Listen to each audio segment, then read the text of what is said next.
Olá, pessoal.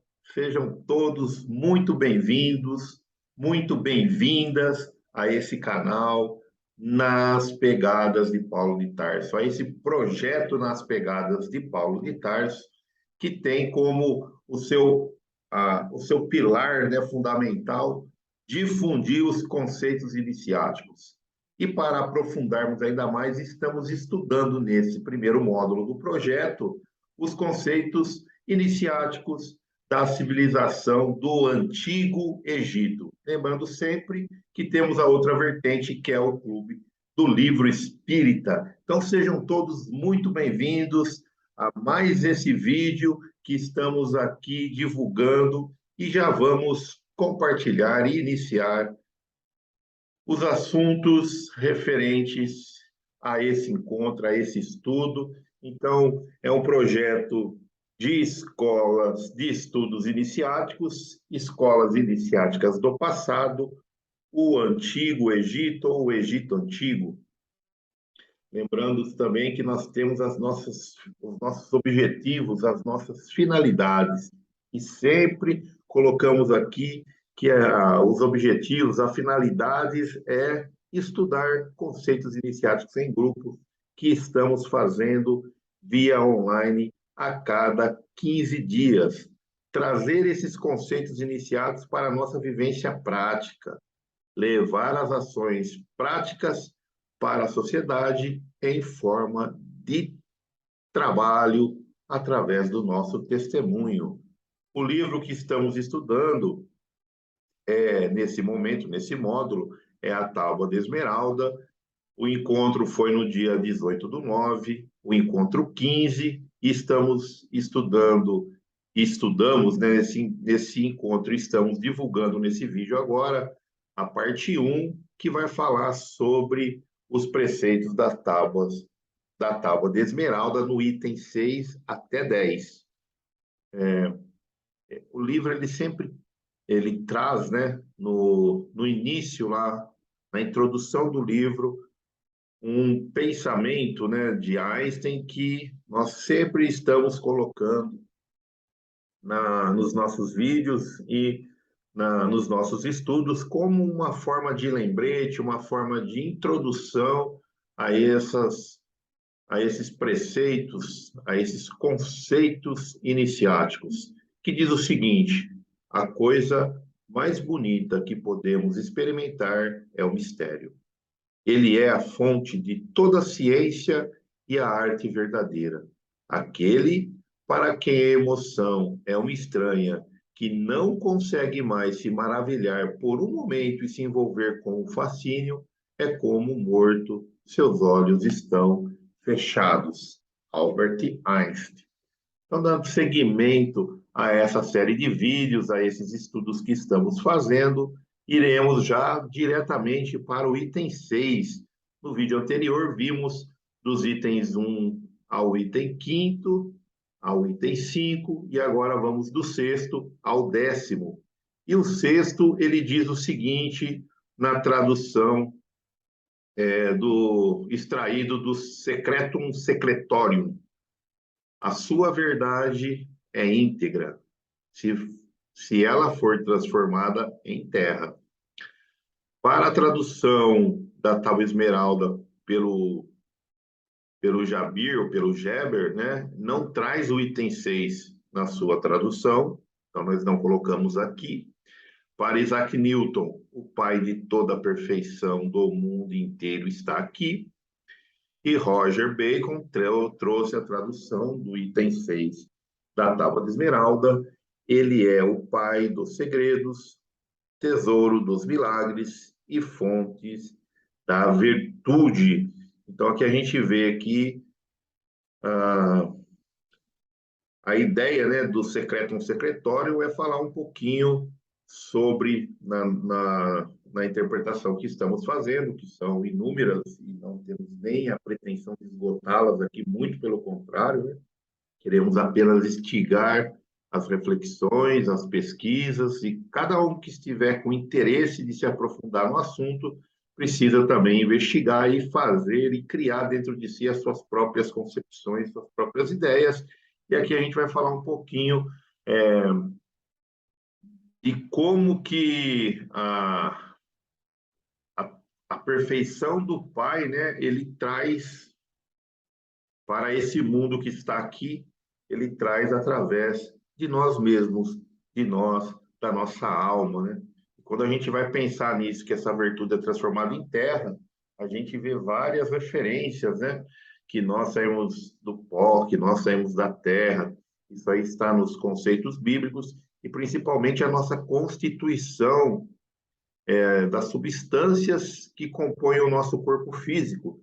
Veremos que é, a, a, as mesmas substâncias, o mesmo material, os mesmos componentes químicos que estão no nosso corpo físico também estão presentes na Terra, né, na parte material aqui, onde vivemos. E aí extraímos da Bíblia, em Gênesis, no capítulo 2, no verso 7, então formou o Senhor Deus ao homem do pó da terra. Ele soprou nas narinas o fôlego de vida e o homem passou a ser uma alma vivente. Então, aqui nós estamos já, nos transformamos nessa alma vivente para que possamos, assim, experimentar a nossa vivência prática, né? Aprendermos, evoluirmos, progredirmos e veremos um pouquinho disso no estudo de hoje.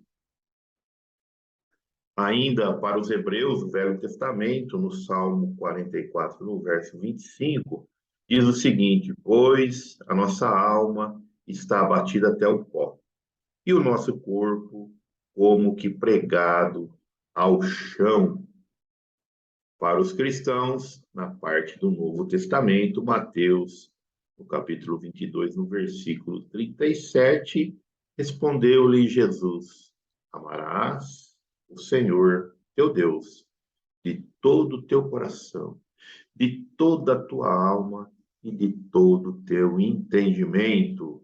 Então, vemos aqui também a nossa alma, né, sendo orientada por Jesus, né, para aqueles que, dos cristãos, a amar a Deus, não apenas, né, um amor de palavras, mas sim aquele amor que vem dos nossos sentimentos, da simbologia do coração e do nosso raciocínio lógico com a simbologia ou com a palavra teu entendimento. Então, colocar os sentimentos e colocar o nosso entendimento, o nosso raciocínio lógico, a nossa razão. O Espiritismo vem falar um pouquinho, trouxe aqui um pequeno trecho, né, do, do livro Sinais de Rumo, o capítulo 12, que tem o título Consciência. O homem que havia delapidado a vida de outro homem fugiu à correção da justiça, transportando-se para longe. Assentou moradia em uma outra região, mudou de nome, entregou-se a novos empreendimentos e buscou novas relações, mas, em pouco tempo, se reconheceu enfermo e abatido. Então, nesse livro, nesse capítulo, traz uma história, né, sobre a consciência. Um homem que fez um crime e tentou fugir do crime, mas a consciência fica latente. E é muito interessante isso quando a gente vê aqui no Carvalho, perdão, quando a gente vê aqui na Tábua Esmeralda, falar sobre essa virtude, né, que vai ser integrada, que vai ser transformada em pó. A gente pode pensar que nós, para integrarmos as nossas virtudes, temos que estar aqui na matéria, né, para exercitar essa virtude, esses tesouros, né, da fonte da virtude, ela está no Pai, só que também nós temos que ter essa consciência que dentro de nós existe também uma partícula do Pai em nós, né? Seguindo as tradições herméticas egípcias, o todo, né? Nós estamos dentro desse todo e o todo também está dentro de nós. É muito interessante isso. E a consciência desperta, a alma que desperta, a alma que vai amar, né? Que vai entender Deus e essa consciência que vai despertar. Então, quando nós transgredimos essas leis do todo, a nossa consciência é o nosso primeiro alerta, né? Ele vai dar aquele alerta assim para nós. E ainda continuando aqui, somente depois de longos tratamentos e dores inexplicáveis é que compreendeu que estava preso em si mesmo. Olha só, esse resumo aqui desse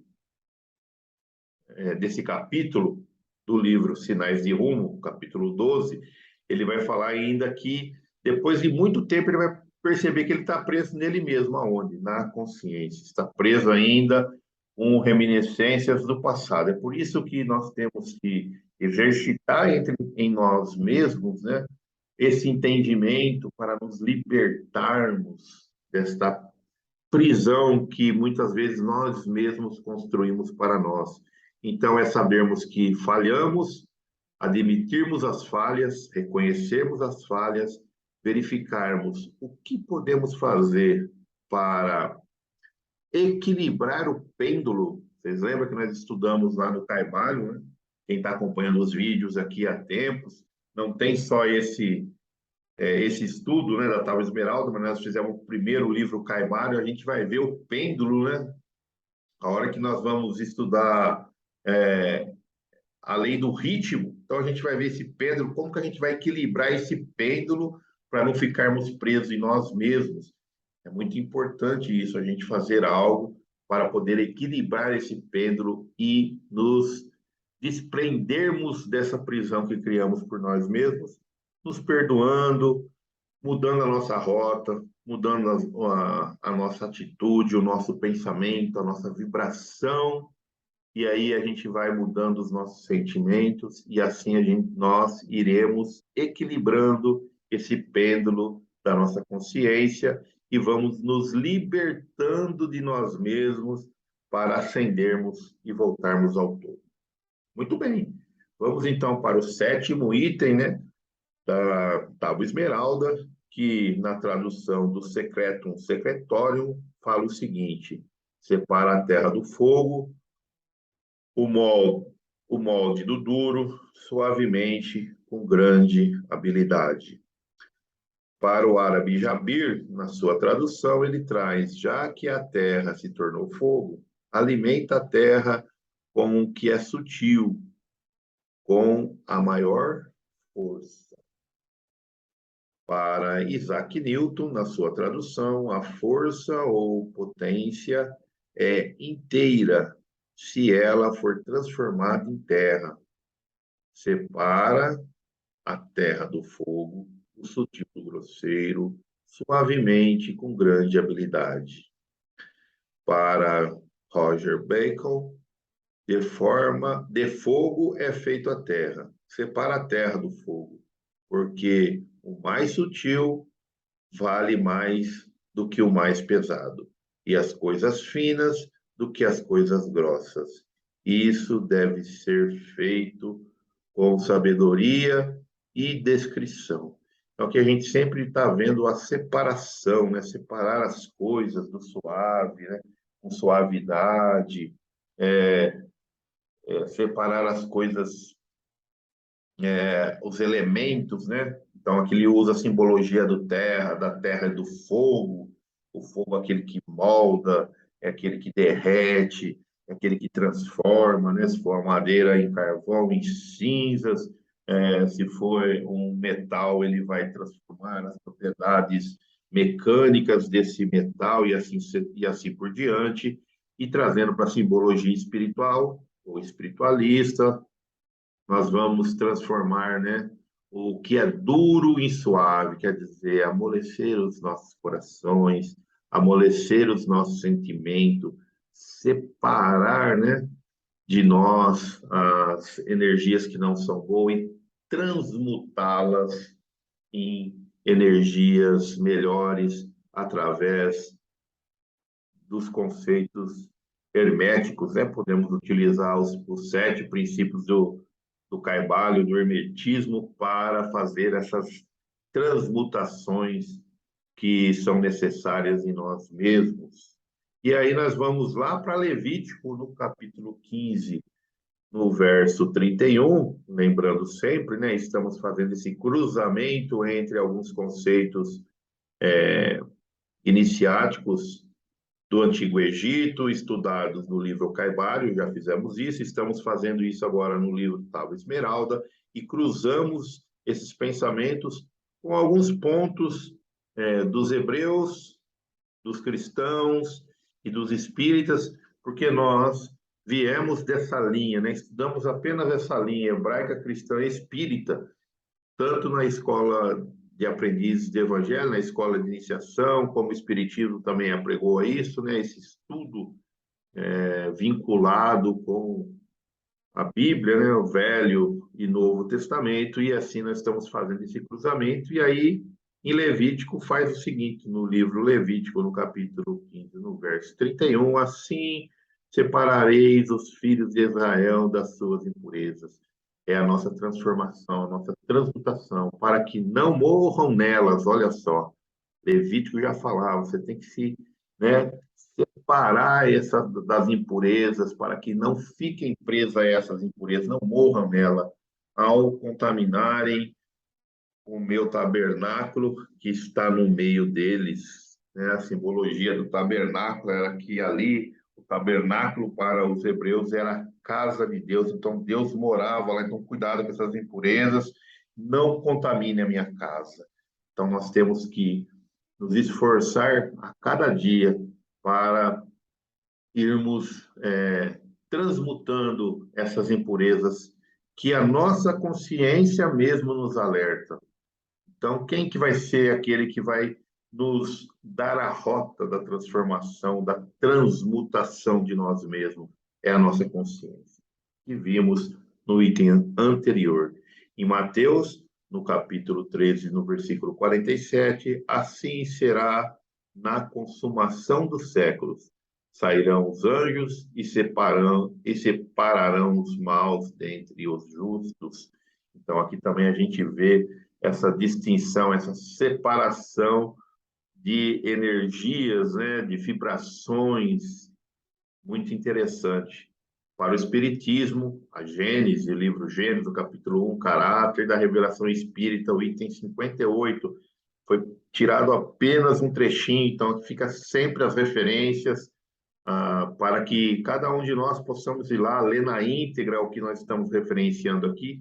Pelo tempo, não há, né, condições da gente trazer todos os textos na íntegra nos estudos, e aí cada um vai também fazendo o aprofundamento dos estudos conforme as referências que estamos, algumas delas, tem outras, muitas melhores do que eu estou trazendo aqui, mas aqui é uma que eu estou trazendo dentro daquela linha de pesquisa que nós, lá no dia dos estudos, estamos fazendo. Então, cabe, porém, a nós, visto que eles são mais ou menos esclarecidos, discernir o que é bom ou o que há de bom ou de mal no que nos digam,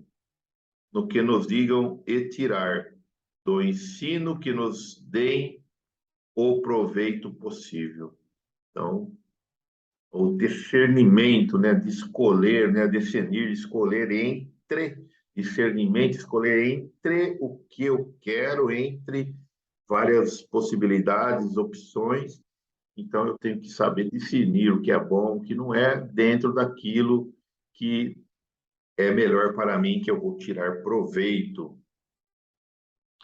Vamos para o item 8 da Tábua de Esmeralda, que na tradução do secreto, um secretório diz: a terra sobe ao céu e desce novamente à terra, e recebe força de cima e de baixo. Para o Jabir, ou Geber, ele sobe da terra até os céus e reina sobre o que está acima. A tradução de Isaac Newton: ele ascende da terra até o céu e desce de novo à terra e recebe a força das coisas superiores e inferiores. Para Roger Bacon, ele sobe a terra até o céu e desce até a terra, e assim recebe a virtude de baixo e de cima. Muito bem. Aqui, né, sobe a terra, desce, sobe aos céus, desce a terra. Né? Todos eles estão falando sobre a ascensão ou a evolução e a involução, ascender e descender a terra. Aqui, sim, podemos dizer isso mesmo que muitos estão pensando nesse item aqui.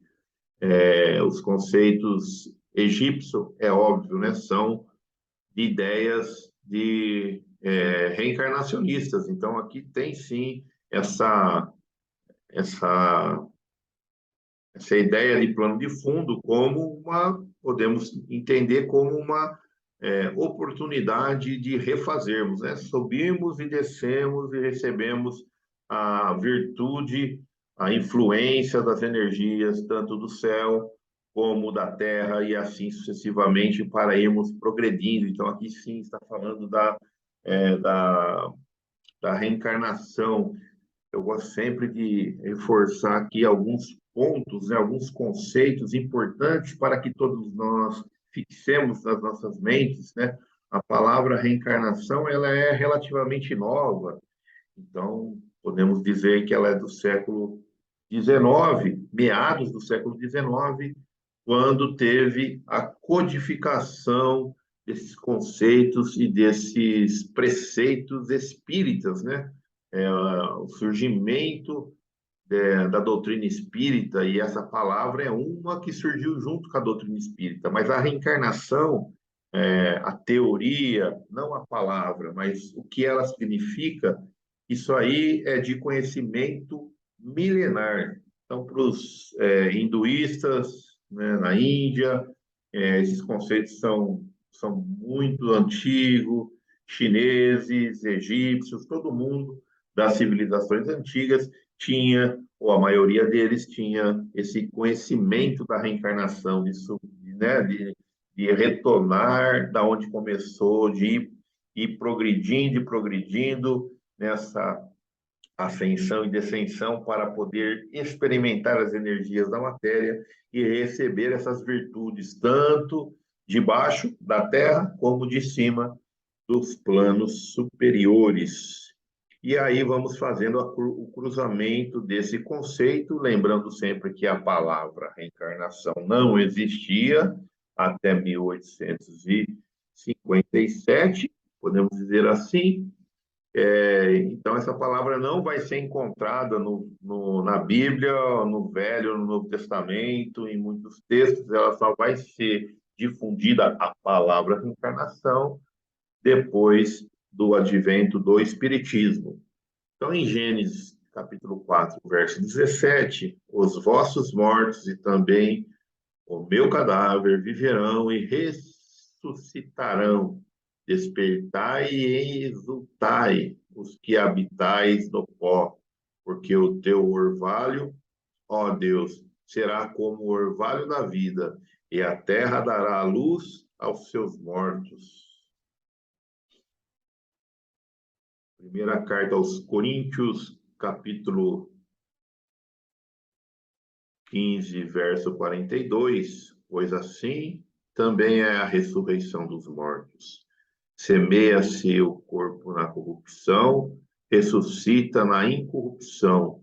Semeia em desordem, ressuscita na glória. Então, aqui a gente vê que essa ressurreição, né, a gente pode estar ressurgindo toda vez, todo dia, quando o sol ressurge também para todos nós, para que possamos, assim, a cada dia, termos a oportunidade de melhorarmos, né? Sairmos de uma condição e irmos para outra, sairmos de um polo, nas palavras herméticas, e vibrando e indo para o outro polo. Na Revista Espírita, no ano 5 de março de 1862, Ensinos e Dissertações Espíritas, a reencarnação.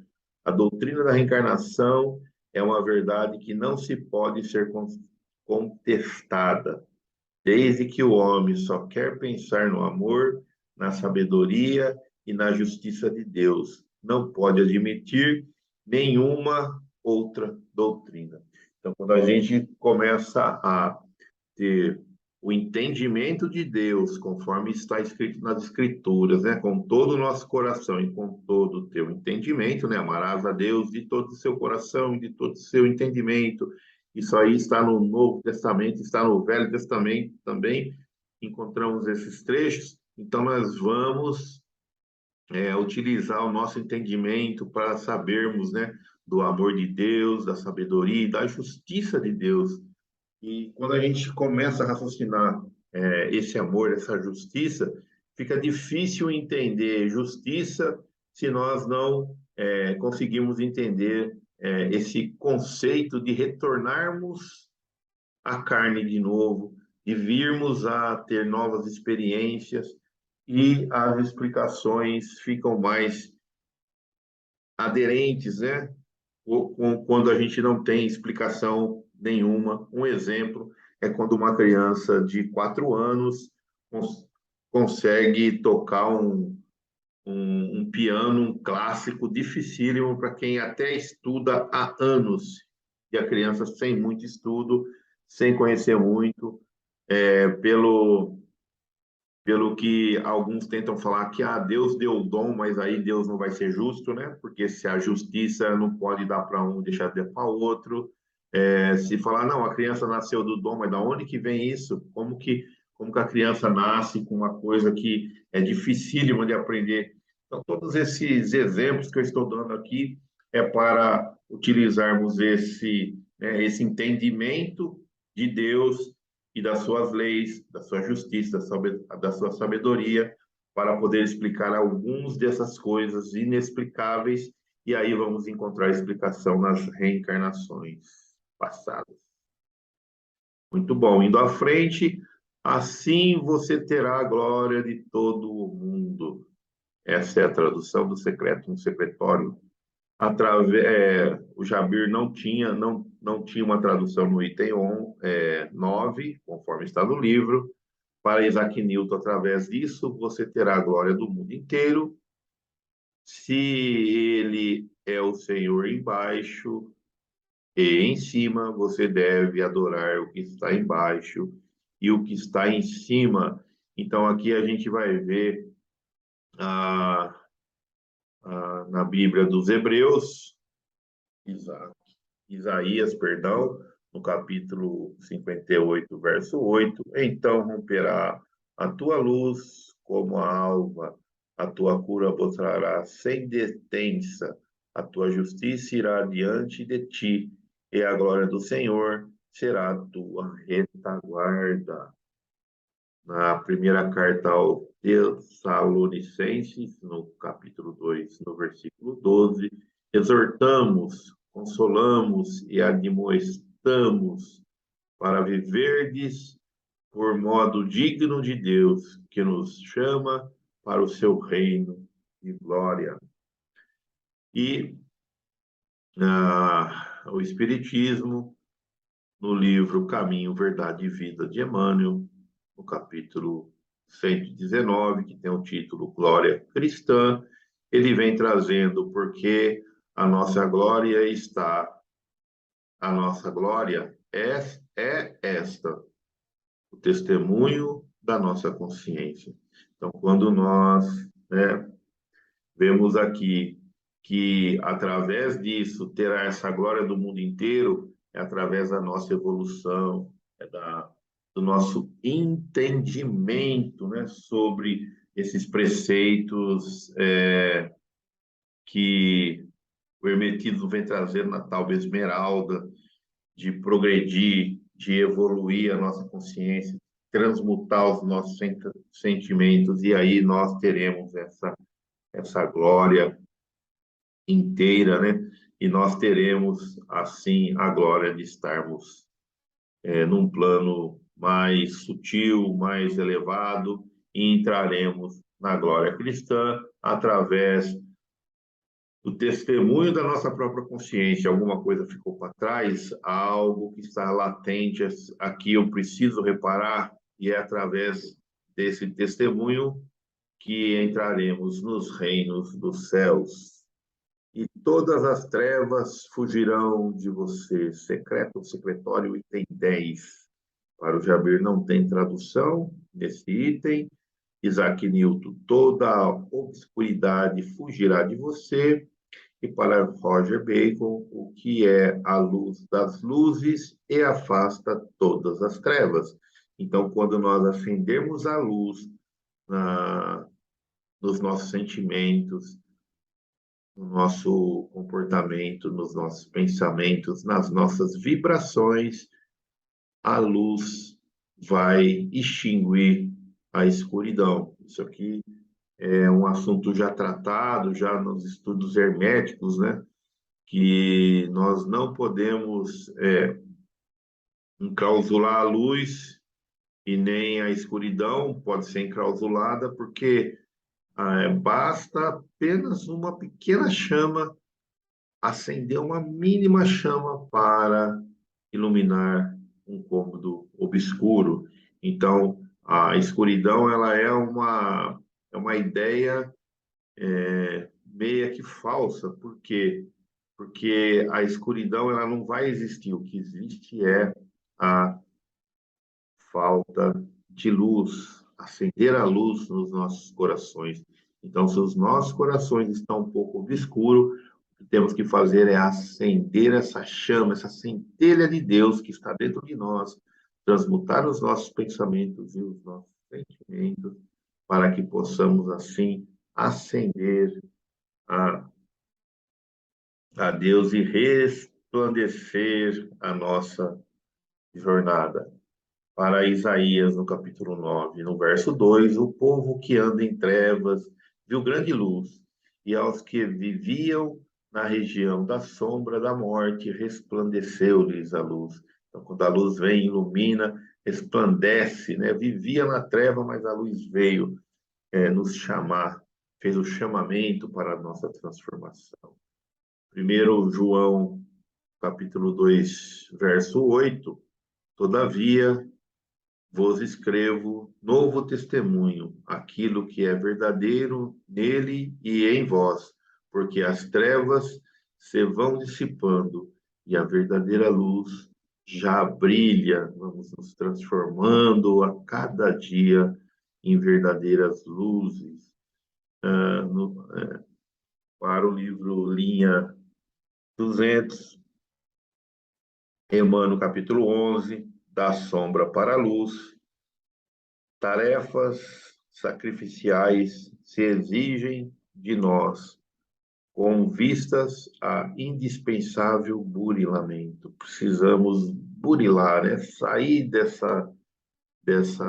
dessa sombra e irmos para a luz.